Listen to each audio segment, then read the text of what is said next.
A'udzu billahi minasyaitonir rajim. Bismillahirrahmanirrahim. Uhaikum bisalamil atir. Salamun qaulan mir rabbir rahim. Assalamualaikum warahmatullahi taala wabarakatuh. Alhamdulillah bisyukril walidain wal ihsanil abawain. Wassalatu wassalamu ala nabiyil haramain jaddil hasanin imamil qiblatain wa ala alihi wa sahbihi daiman mutalazim.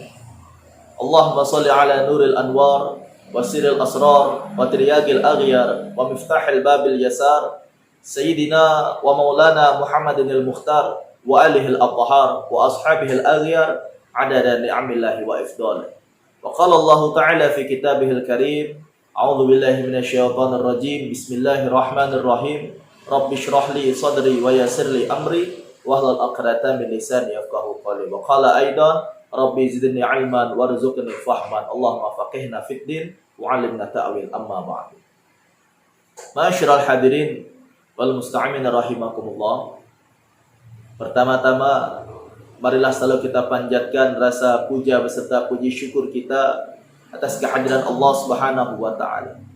Yang mana berkat rahmat Allah juala, Allah masih memberikan kita rahmat, memberikan kita kekuatan, memberikan kita semangat sehingga kita masih bisa menjalankan ibadah puasa serta amal ibadah yang lainnya di bulan suci Ramadan hingga saat sekarang ini. Kemudian tak lupa pula salawat beriringan salam selalu kita haturkan dan selalu kita junjungkan buat baginda agung kita Rasulul A'zam wa Nabiyyunal Akram Sayyidina wa Nabiyyina Maulana Muhammad sallallahu alaihi wasallam beserta para sahabatnya, para pengikutnya hingga zaman. Masyarul hadirin wal musta'min rahimakumullah.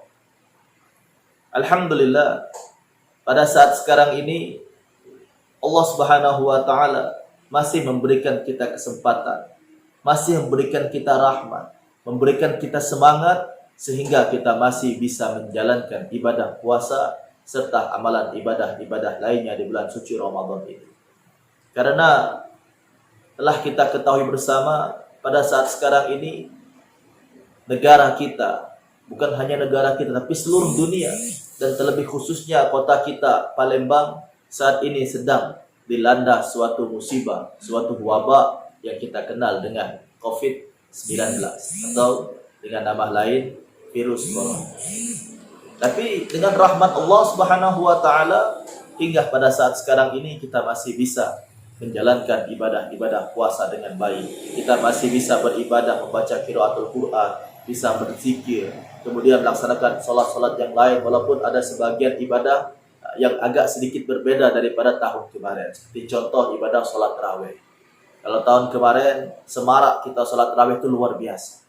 Tapi pada tahun ini karena ada suatu kondisi ibadah salat tarawih kita sedikit berbeda sesuai dengan kebijakan daripada musholla dan masjid masing-masing. Tapi tidak akan mengurangi sedikit pun semangat kita untuk memperbanyak amal ibadah kita di bulan suci Ramadan ini. Semoga ini bisa menjadi pertanda bahwasanya Ramadan ini akan menjadi Ramadan yang jauh lebih baik daripada tahun-tahun kemarin. Karena keikhlasan kita, karena semangat kita tetap menjalankan apa yang Allah perintahkan kepada kita. Tetap menjalankan apa yang Rasulullah ajarkan kepada kita walaupun di tengah musibah seperti ini. Ma'asyiral hadirin rahimakumullah. Perlu kita ketahui juga di dalam kita menjalankan ibadah puasa ini, selain kita menahan lapar, selain kita menahan haus, kita juga harus memperhatikan hal-hal yang bisa menghilangkan pahala puasa kita. Seperti halnya hadis Rasulullah sallallahu alaihi wasallam, "Kam min shaimin laisa lahu min siyamin illa ju'in wal atsy." Yang artinya, berapa banyak orang yang berpuasa tetapi tidak mendapatkan apa-apa kecuali hanya mendapatkan lapar dan hanya mendapatkan haus saja.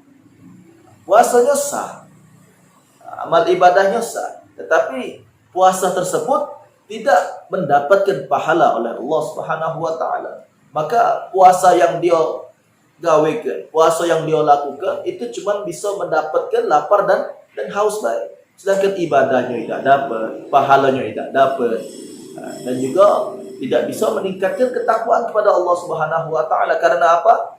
Karena pahala ibadah puasanya hilang. dia tidak bisa menahankan hawa dan nafsu. Di dalam ilmu fikih ada 6 hal yang bisa menghilangkan pahala puasa. Yang pertama adalah berdusta, atau bahasa kita bohong, bahasa Palembangnya mudika. Seseorang yang berdusta, seseorang yang berbohong atau mudika ketika dia lagi berpuasa, maka ingat, pahala puasanya akan hilang. Puasanya sah, tidak batal, tetapi pahalanya tidak akan Allah berikan kepada orang-orang yang berdusta. Maka dari itu, jaga lisan. Jangan sampai kita mengucapkan kata-kata yang mempunyai makna dusta. Kata-kata yang bersifat bohong. Sekalipun kita penesan. Ini kita galak penesan. Bertemu dengan kawan, bergesah dengan kawan, bercerita dengan kawan. Maka kita harus hati-hati menjaga lisan kita. Jangan sampai ketika kita penesan dengan sesuatu yang bersifat dusta. Sesuatu yang kata-kata yang kita ucapkan tidak terbukti kebenarannya. Atau bohong. Terlebih lagi kita sengaja untuk mudikan. Maka hati-hati. Ini bisa menghilangkan pahala puasa kita. Kita susah-susah, capek-capek, kita nahan lapar, capek, kita nahan haus. Tapi tidak dapat pahala. Pada saat kita mati kaget, kita menghadap Allah Subhanahu wa Ta'ala. Ketika kita, ya Allah, mana pahala puasa aku, ya Allah? Apa dijawab oleh Allah? Engkau berbohong ketika engkau berpuasa, maka engkau tak akan mendapatkan pahala, kecuali yang engkau dapatkan hanya sekedar lapar dan haus. Nah itu, ya, kita harus banyak diam. Itulah diamnya orang berpuasa dinilai sebagai ibadah, dinilai sebagai zikir. Diamnya orang beribadah adalah zikir, tidurnya orang berpuasa adalah ibadah. Ini maksudnya agar kita tidak banyak ngomong, tidak banyak kelakar. Lebih baik kita diam, sebab diamnya orang berpuasa itu dinilai seperti zikir. Atau kita tidur, itu dinilai sebagai ibadah, tapi tidur juga jangan benar-benar. Ada waktunya tidur. Diamnya bernilai zikir, tidurnya bernilai ibadah. Apalagi kalau kita ibadah niat, apalagi kalau kita berzikir niat. Maksudnya di sini adalah agar kita tidak mengucapkan kata-kata yang bisa membatalkan atau menghilangkan pahala puasa kita. Maka ingat, ketika kita berpuasa, jangan kita berbohong, jangan kita berdusta. Kalau kita nak penesan, jaga ucapan kita, jaga mulut kita. Tapi lebih baik ketika kita berpuasa, kurangi penesan atau ngomong hal-hal yang tidak bermanfaat. Kemudian yang kedua, yang bisa menghilangkan pahala puasa adalah riba. Apa itu riba? Ngomongi wong, ngomongi aib wong lain. Ini riba. Kalau kita meriba, kelakar, ngomongi wong ketika kita sedang berpuasa, sama seperti bohong tadi. Maka ibadah puasa kita sia-sia baik. Ibadah puasa kita hilang baik. Tidak ada pahala. Maka kita capek puasa, kita nahan lapar, kita nahan haus, tapi tidak dapat pahala apa-apa. Kenapa? Karena kita ngeribai wong, kita ngomongi wong. Nah, itulah tadi. Kalau tidak bertemu dengan wong, kalau penesan, galak berbohong, atau kalau tidak berbohong, kita ngomong ke aib wong lain. Apalagi zaman corona ini, kita ngomong ke si anu tuh positif corona, si anu tuh kena ODP, si anu tuh jadi ODP. Nah ini ngomongi wong, maka stop. Ketika kita sedang melaksanakan ibadah puasa ini, stop. Lagi puasa jangan dulu ngomongkan masalah-masalah yang seperti ini. Tahan. Itulah berpuasa ini bukan hanya sekedar menahan lapar dan menahan haus baik. Kita juga harus menahan hawa dan nafsu kita. Jadi ingat, jangan ngeribai, jangan ngomongi wong ketika kita sedang berpuasa. Kemudian yang ketiga, yang bisa menghilangkan pahala puasa adalah bersumpah palsu. Nah, ini kalau wong yang tidak kalau bersumpah mungkin bisa menjaganya, tapi kalau dikit-dikit bersumpah, nah ini yang ditakutkan. Kita bersumpah benar baik, lagi jangan digunakan kalimat sumpah itu kecuali kalau sedang terdesak niat. Tapi kalau misalnya lah bersumpah salah pula demi ngelongi diri dewe, padahal dia tahu itu salah, maka ingat ketika dilakukan ketika pada saat dia sedang melaksanakan ibadah puasa, sumpah palsu itu bisa menghilangkan pahala puasa. Kemudian yang keempat, yang bisa menghilangkan pahala puasa adalah ngomong kotor. Ngomong kotor, bahasa Palembangnya mencagut. Nah, ini yang galak mencagut ini. Apalagi sudah jadi kebiasaan. Ingat, Ketika kita berbicara dengan sesuatu yang bersifat kotor, maka pada saat itu pahala puasa kita pada hari itu bakal hilang. Kita berpuasa, tapi kita ngomong kotor. Kita berpuasa, kita mencarut. Maka pada saat kita mengucapkan kata-kata tersebut, seketika pahala puasa kita hilang. Itulah tadi. Daripada kita kelakar yang tidak jelas, daripada kita ngomong yang tidak jelas, daripada kita penesan yang sampai nimbulkan kalimat-kalimat dusta, kita penesan sambil ngomongi wong, atau sampai terceplos bersumpah palsu, atau terceplos sampai ngomong kotor, maka lebih baik diam. Itulah diamnya seorang yang berpuasa itu dinilai sebagai zikir, dan tidurnya orang berpuasa dinilai dengan ibadah. Agar orang tersebut daripada dia ngomong dan omongan tersebut tidak bermanfaat, atau bahkan sampai menimbulkan hal yang bisa membatalkan pahala puasa dia, lebih baik dia diam. Atau lebih ahsan, lebih baik lagi, hiasi lisan dan bibir kita ini dengan kalimat-kalimat Al-Quran. Kemudian yang kelima yang bisa menghilangkan pahala puasa adalah mengadu domba. Mengadu domba, ngompori wong, membuat seseorang dengan seorang lainnya berbalah gara-gara kita tadi. Kita manaskan yang si A seperti ini, kita ngomong dengan si A, si B seperti ini. Jadi A dengan B tadi berbalah gara-gara kita. Nah, kita mengadu domba kedua orang tersebut. Nah, ingat, itu bisa menghilangkan pahala puasa. Dan yang terakhir, yang kelima, yang bisa menghilangkan pahala puasa, yang keenam, yang bisa menghilangkan pahala puasa kita adalah melihat lawan jenis dengan hawa nafsu. Ini yang paling berat. Ini yang paling berat, menjaga hawa nafsu kita.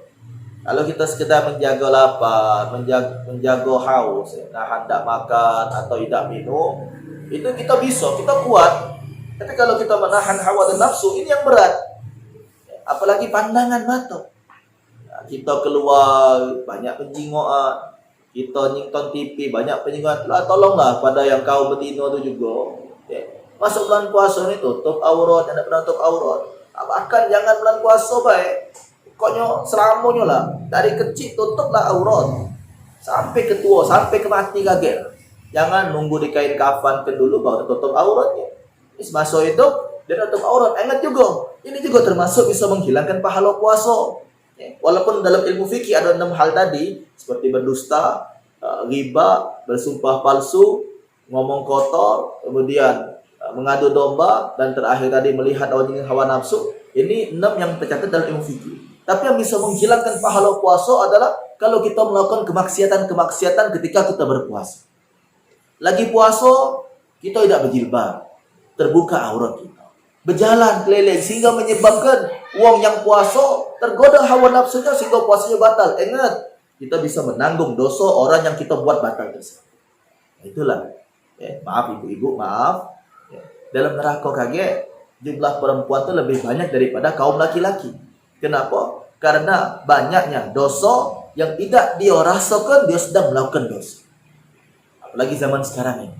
Zaman sekarang ini, zaman sudah luar biasa. Kalau bukan kita yang melindungi diri kita, dewek siapa lagi?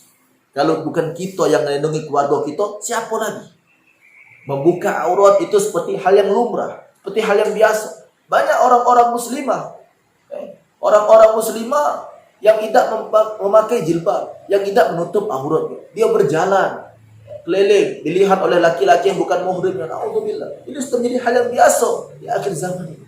Jadi kalau bukan kita yang menjaganya, menjaga diri kita, menjaga keluarga kita, siapa lagi? Ingatkan diri kita, ingatkan kalau kita belum menutup aurat, tutuplah.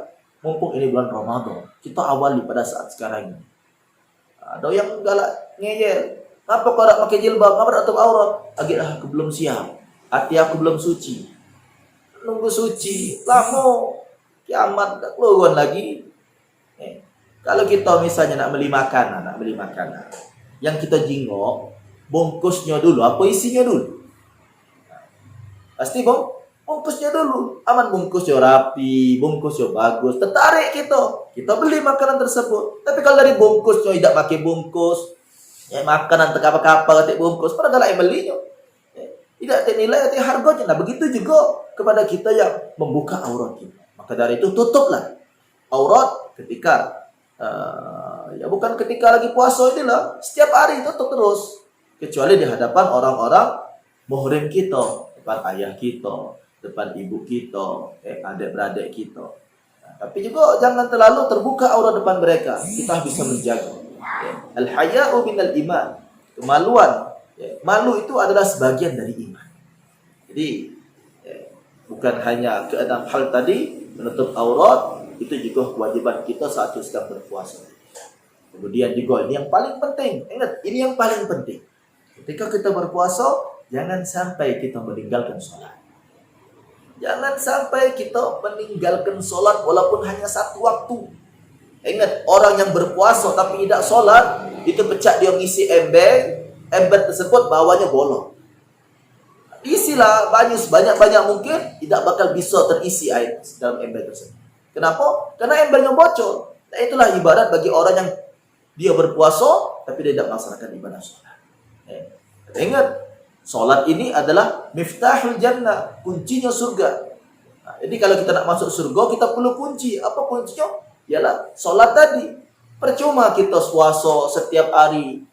Kita sahur tanggal 1 Ramadan, bukanya tanggal 30 Ramadan, malam lebaran buka, sebulan tok penuh, siang malam puasa, tapi tidak sembahyang, percuma, tidak bakal Allah terima ibadah. Setiap hari kita sedekah 1 juta sehari. Nah, tiap masjid yang kita masuk kita tunjuk 1 juta. Jadi masjid kita ni kita tunjuk 1 juta. Ada wong, anak yatim, fakir miskin, kita kasih 1 juta setiap hari. Setiap wong tunjuk 1 juta sewa. Itu tidak ada nilainya kalau kita tidak melaksanakan ibadah sholat. Pergi haji setiap tahun. Pergi haji setiap tahun. Kalau tidak sholat, tidak ada gunanya. Karena yang pertama kali yang bakal Allah lihat adalah ibadah sholatnya. Jikalau sholatnya baik, maka amalan-amalan yang lain juga akan baik. Tapi jikalau sholatnya buruk, sholatnya merusak, sholatnya bolong-bolong, apalagi cuma sembahyang lebaran baik, na'udzubillah, maka amalan-amalan yang lain tidak akan Allah terima. Ingat, itu adalah sholat itu tiang agamanya. Ibadah-ibadah yang lain itu diawali dengan tiangnya tadi, pondasi tadi. Apa pondasinya tadi? Adalah sholat.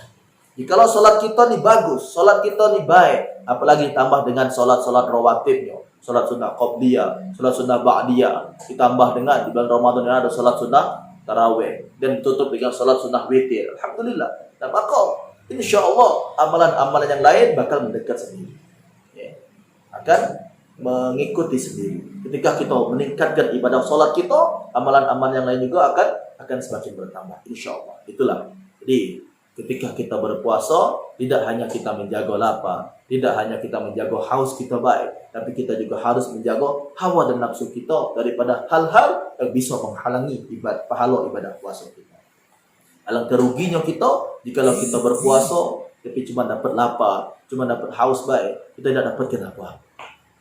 Semoga Allah Subhanahu wa taala akan menjadikan diri kita untuk selalu ingat kepada Allah dengan cara ketika kita berpuasa, kita tidak hanya menjaga diri kita daripada lapar, tidak hanya menjaga diri kita daripada haus, tapi kita juga menjaga diri kita daripada hawa nafsu kita, daripada hal-hal yang bisa menghilangkan pahala puasa kita. Insya-Allah sesuai dengan janjinya Allah, la'allakum tattaqun. Setelah selesai bulan Ramadan ini, jikalau kita melaksanakan ibadah puasa ini dengan keimanan dan keikhlasan, maka insya-Allah kita akan termasuk Allah jadikan orang-orang hamba-hamba Allah yang bertakwa. Insyaallah. Amin. Allahumma amin ya rabbal alamin. Man shoma ramadhana imanan wa ihtisaban, ghufirallahu lahu ma taqaddama min dhanbihi wa ma ta'akhkhar. Barang siapa yang berpuasa di bulan Ramadan dengan keimanan dan penuh keikhlasan, maka Allah Subhanahu wa taala akan mengampunkan segala dosa-dosanya yang lalu dan dosa yang akan datang. Insyaallah. Amin. Allahumma amin ya rabbal alamin. Mungkin hanya dapat kami sampaikan, bila ada kata-kata yang salah kami mohon maaf, dan kepada Allah kami mohon ampun. Usikum wa nafsi bitaqullah, wabillahi taufiq wal hidayah wal hidayah wal inayah. Assalamualaikum warahmatullahi taala wabarakatuh.